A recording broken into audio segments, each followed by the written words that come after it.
Coucou, bonjour les abonnés de Scandis Concert TV.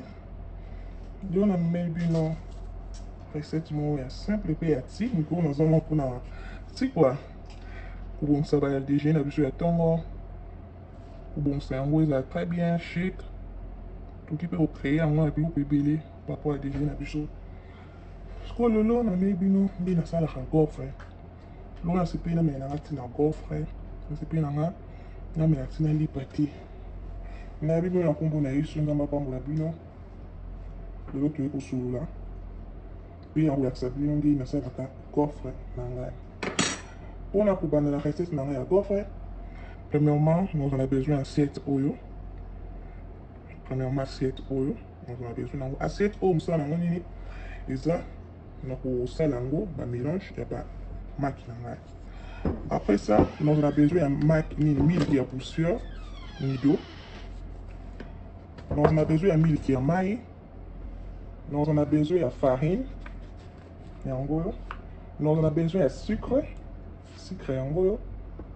Nous en avons besoin de maki balé. Nous en avons besoin de sucre vanille. Nous en avons besoin de beurre, de manteca.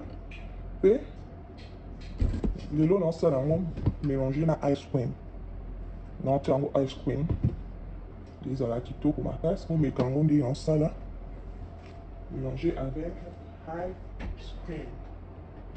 Ou si pour ma tasse, vous allez décider, au moins à peine l'été. Et le goût a vu changer pour qu'il y ait. Voilà. On a besoin de temps et de l'été, l'émission à Bissot. Allez. Tout est là, préparation. Tout le monde a 10 minutes, tout ça là. Recette à biso ya gaufre. Je peux toujours banda. Deni tout ça la gaufre. Na recette à gaufre nous avons besoin de jungo yo. Na machine nango. Machine nango ni nango yango yo. Je peux donner tout banda. Recette na biso ya gaufre. Pour moi qui a besoin de coco, pour moi les beaucoup va utilité à coco. La tête la recette na biso. Pour nous on a besoin de farine. Farine et on a besoin de farine. On a fixé la caméra là bien. On a toujours ça là. On a besoin de farine.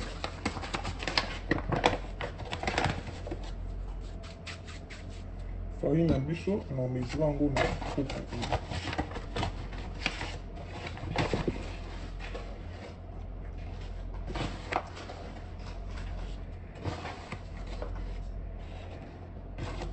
La quantité et des formes de l'eau de vous en dedans. On a dans ça là 3 coups. Vous en avez mis là-dessus. On peut dans la mesure on a l'eau. Oui, la quantité et l'eau pour tout ça là. Pour mesurer. Et on va mon mingi.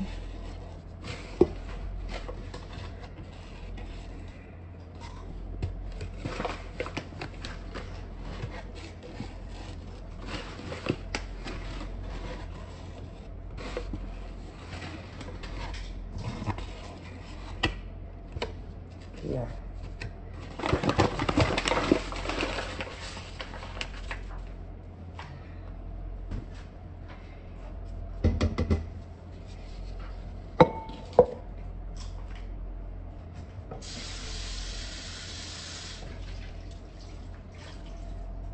On va toujours ça on s'en va compléter et moi farine dans les autres et toucher qui l'instrument chouchou.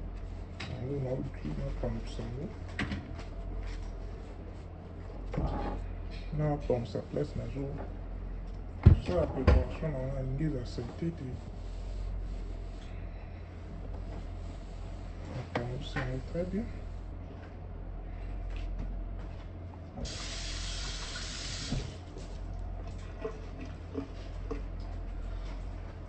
Tout d'abord, pour tirer farine à buisson, aujourd'hui, battre oyo opandi farine yango na opandi farine nasali libulu na katikati omoni nasali libulu na katikati sikoyo na etape oyo tosala nini nazozwa sucre vanille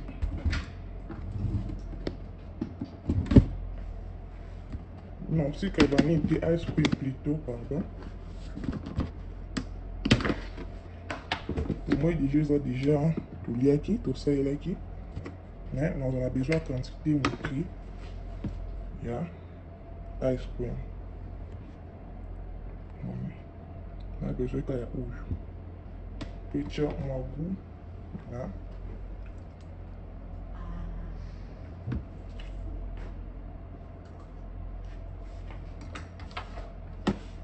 petit moi goût dans bloc na biso yo natia yango na kati akotia pena na kati aye kozwa miliki na biso ya nido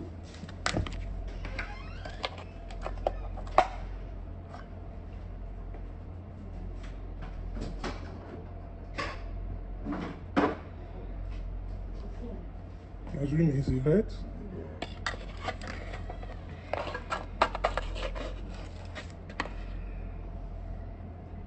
miliki maintenant nous avons besoin de miliki donc encore pour et moi beaucoup non donc la bouche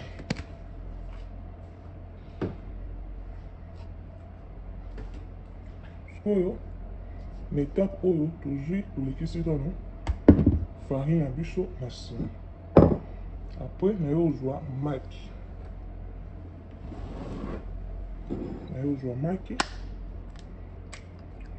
nabeti yango une fois po maki bapasola yango boye fokoyembama omoni sikoyo jour mosusu na basabino ndenge basalaka mpe gâteau mais nazala besoin nango nyonso na besoin osépare yango eti mpona lelo mais na nini recette ya gâteau na basabino sucre yanga yango naomise yango mpe tena nalinga biloko trop sucré te yango 1 2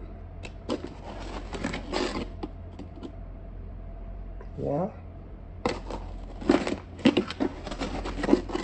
on a besoin en gros 4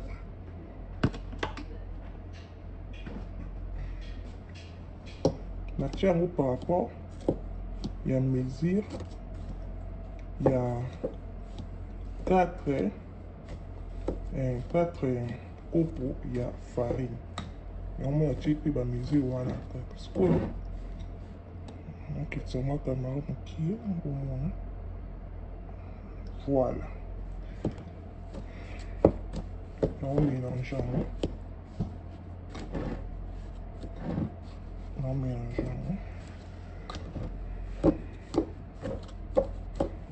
maki nanga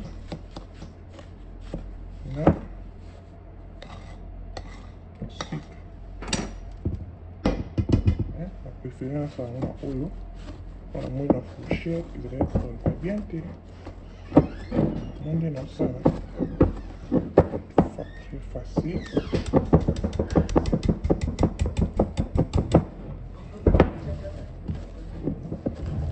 moni basi bomo nango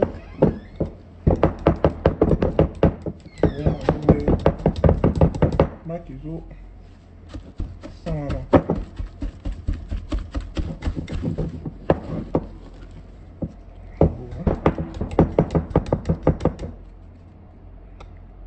voilà mais pas de biso ya maki na sucre après étape oyo toyokizwa beurre na biso yango na ngai na chauffeur mais na chauffe yango te mpona aza na machine mais soki oza na machine oyo te oki mpe kochauffe yango la microwave na micro-ondes na yo okochauffe mais nga na ochauffe te po machine naza yango ekomélange yango très bien nga nanga na besoin kochauffe te bere na biso naza besoin yango 2 litres natia yango bango mobimba asi omoni naza besoin yango 2 litres.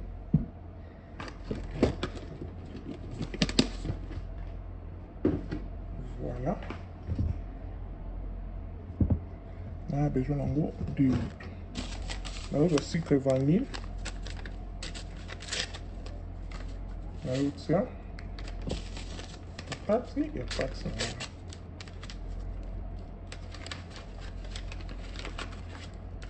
Tango 2. Nango 2, il dépend na yo nango 2 pour itabu.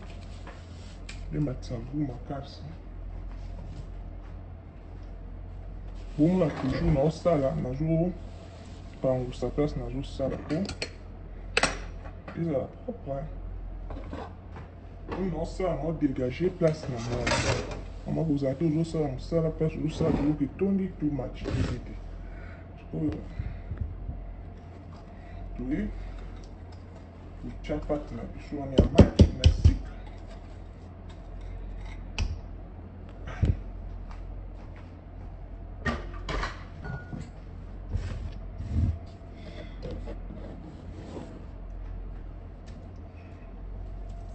Voilà, au moins que l'espace est petit. Oh, maintenant, on va mettre qui n'a plus soit maille. Mais soit maille, il faut. On met ça pour la main.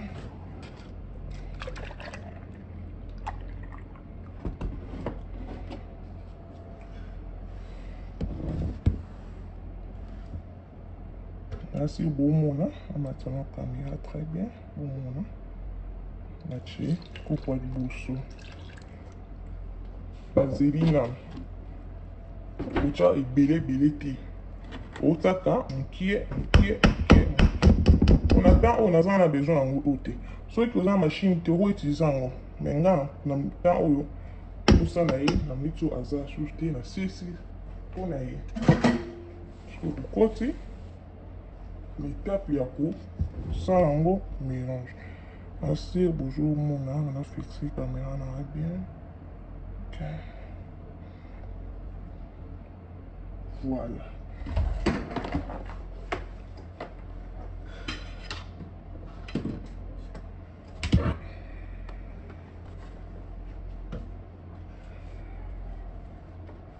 ok oki ko régler yango Nitunga yawa.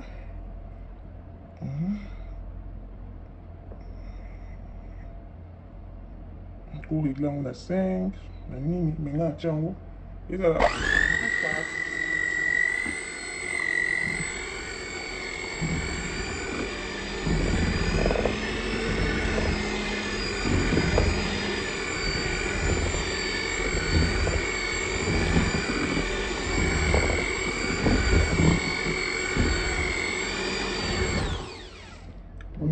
Na moni que pâte nanga ya moins kilo moins qui na cheki meze ya kopo moko na boy ezala mai makasi on a ba ki chaka ngo malem pour na zo baksa mai ka miliki mukie na ba demi un demi ya miliki na ba kisi pour pas tsanga ezaki kilo makasi pour tout ça là gaufre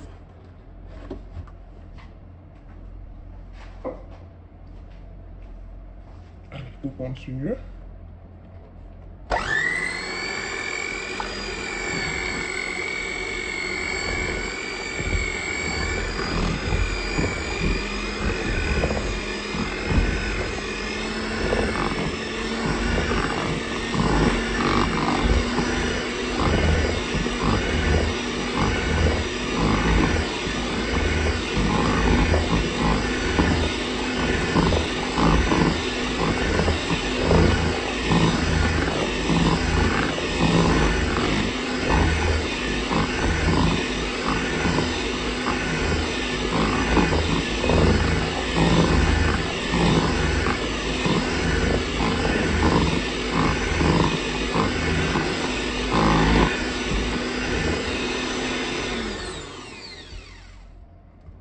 Ok, voilà.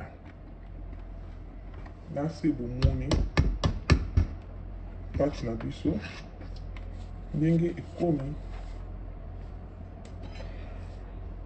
On a conseillé ma maman boza ma ngote machine on a là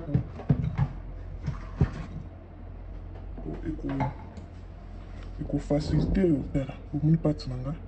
Vraiment kitoko. Mbumati. Momoni pâte à gaufre Singapour. Momoni. Mon pâte ça ndenge ça. On met capé sucré. Sucré c'est bon. Vraiment ça kitoko na ba. Na ko na tia ngo na machine pe mais na ko da kitoko. Moi d'habitude pour mettre au bandaki pour la pâte à biso. La pâte on a mélangé sucre, de maki, manteca, sucre vanille, ice cream, on a ice cream, farine, ou encore, j'ai oublié. C'est tout, hein, là-bas. Na milk ya mai, ok. Na milk ya mai, na milk ya nido. C'est ça. Voilà. Donc, on a deuxième étape na biso, tandingue tout tango na machine. Donc, juste après. Bon. Na étape oyo, on a la caméra boy. On a assez besoin, on a très bien. Voilà. Na étape au sikoyo. Yango yo, na habité sur besoin mon na. On va pas pousser ma caméra na ok. Na étape oyo, on a besoin de pinceau. Oui, ça pour tirer l'huile dans la machine. On a besoin de moins quantité d'huile moquée. On a besoin de louche, l'huile oil pour tirer une pâte dans la machine. On a besoin de petite fourchette pour l'oula en gaufre dans la machine. Pour bandi. Premièrement, ensuite on huile moquée. Ils ont pour dorer gaufre na biso vraiment la couleur est bien. La tiens likolo na se machine oyo bakona bato baza na États-Unis eza yango na Walmart avec prix mbongo moke okosomba yango okosomba yango na somba pas même $30 eza yango mbongo moke okosomba yango mpona na deux machines deux sortes de machines mais on a préféré osala na machine oyo machine soin ezala vraiment monene makasi on a préféré osala na machine ya moke oyo po eza na forme ya gaufre mosusu avant natia mafuta na machine machine échauffée pendant 5 minutes il y a déjà morte pour ça natia yango na ozika il y a déjà morte makasi on a comme na étape yotia farine na biso omoni pâte nanga ngalinga pâte ya gaufre ezala boye eza mai wana te et dépend na yo ndeti na deuxième étape yotia miliki ya mai natiaki demi kopo wana mais so olingi pâte no ezala mai makasi okotia kopo wana ya mobimba ekozala mie mais ngai nalinga pâte ya gaufre nanga ezala boye nayebi te soki bozomona nayebi te yango ok c'est bon sikoyo tozotia na machine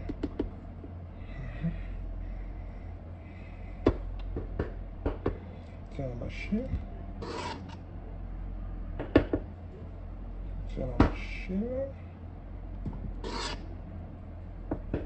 vraiment gaufre bamama bomika na ndako na week-end bokosela bana namsoki oyo ata na semaine te mpona mosala na week-end boye mwana pokwa botala filme botala mwa émission mwa prédication na ndako bolia mwa gaufre bobilion te mwa popcorn na ndako fo oza mpe na machine ya popcorn bamama bozanga yango na ndako te eza yango moins cher mwa machine ya moke ya popcorn mpona bana na place osombela bongo kosala popcorn na ndako baota na bango bani dessin animé baogrignote popcorn esala bien sikoyo tokangi kangi toutiki yango temps mokie sikoyo forme ya machine oyo eza boye ndenge gofre natia yango ebela na ndenge ya likolo omoni na se ebela mpenza te sikoyo so nalingi na se nanga mpe ebela na kozwa yango na tourne omoni nde machine etourne wana déplace ebela premièrement nazona na ndenge ya likolo ebela après na tourne na ndenge ya se tokutani juste après bomona ndenge gofre na biso ebela voilà tokomi na étape ya kongola gofre na biso na machine bomona na mama bomona ndenge esali mama kitoko gofre na biso yango oyo omoni edori na likolo edori mpe na se mama kitoko makasi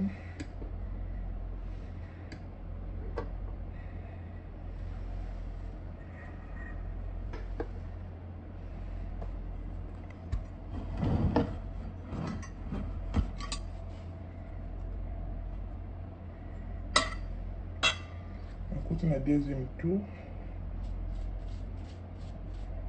na pakoli chaque fois oyo otia pati na wafo kopakola huile mosala nango eza mpona kodore gofre ebima na kolia yango ya propre mpe ya bien na continue lisusu kotia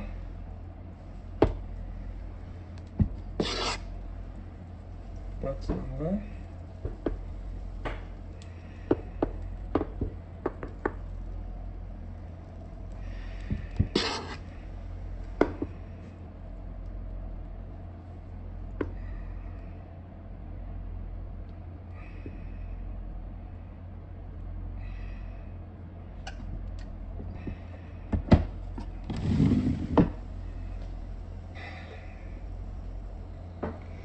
ngai nalakisa bino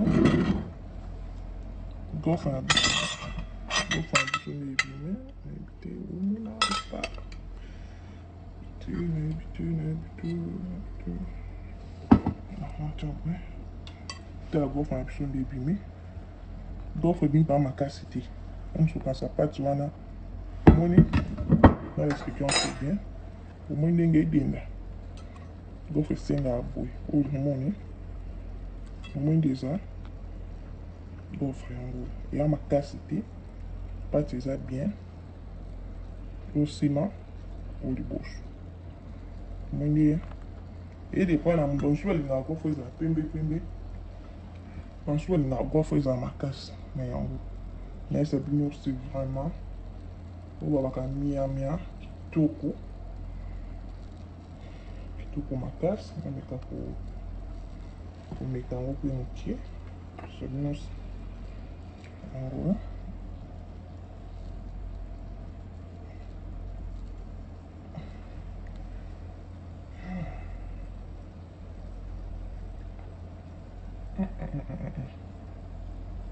kitoko makasi meka wana na ndako mama tala bitabe nde na ke so mpo olingi mpo osombi kokoti ya poussière wana otie ndenge oyo na préfère yango eza na kokoti te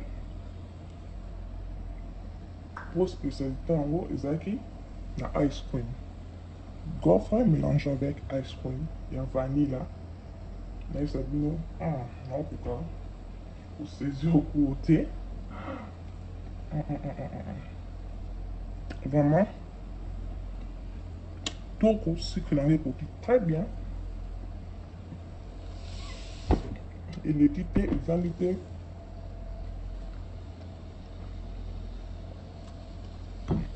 voilà toko makasi yango voilà toko makasi tokutana juste après nasilisa kosala nyonso bon tokutala résultat final juste après bye.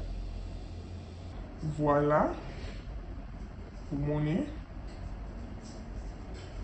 gofre ya biso